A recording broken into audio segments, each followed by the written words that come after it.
میرے عزیزو، اللہ کو اپنا محبوب بہت پیارا ہے، بہت پیارا ہے، اور جو میرے نبی کی نقل اتارتا ہے وہ بھی اللہ کا پیارا ہو جاتا ہے۔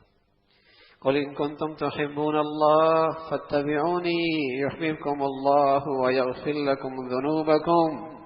اگر تم میرے محبوب کی نقل اتارو گے نا، اس لیے کہ میرا محبوب مجھے بہت پسند ہے، اور جو اس کی نقل اتارے گا وہ بھی میرا محبوب بن جائے گا۔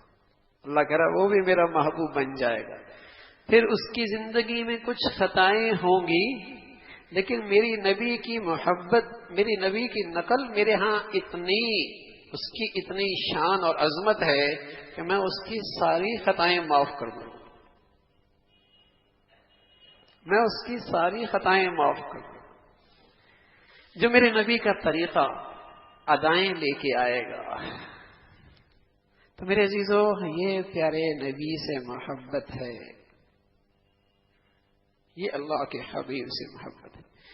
یہ وجہ ہے اس امت نے اپنی نبی سے محبت اور عشق کا حق ادا کیا، جو ماضی کی کسی امت میں یہ چیز نظر نہیں آتی۔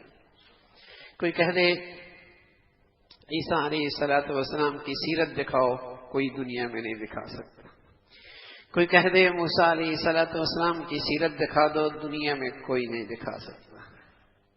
کوئی کہہ دے حضرت ابراہیم علیہ السلام کی سیرت دکھا دو، دنیا میں کوئی نہیں دکھا سکتا۔ اور کوئی کہہ دے محمد الرسول اللہ کی سیرت دکھا دو۔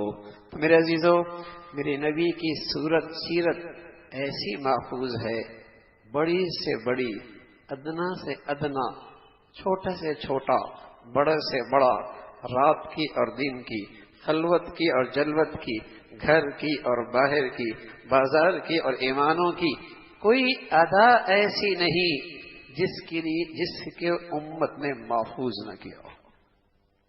کوئی ادا ایسی، بال کیسے بنائے یہ بھی محفوظ ہے، مسواک کیسے کی یہ بھی محفوظ ہے، جوتا کیسے پہنا یہ بھی محفوظ ہے۔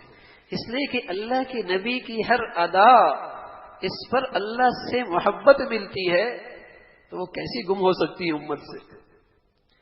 اللہ کی نبی کی ہر ادا پر اللہ سے محبت ملتی ہے، بخشش کا پروانہ ملتا ہے۔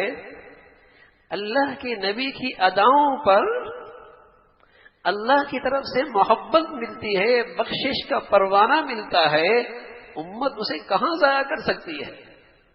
آپ کی ہر ادا امت کے پاس آج محفوظ ہے۔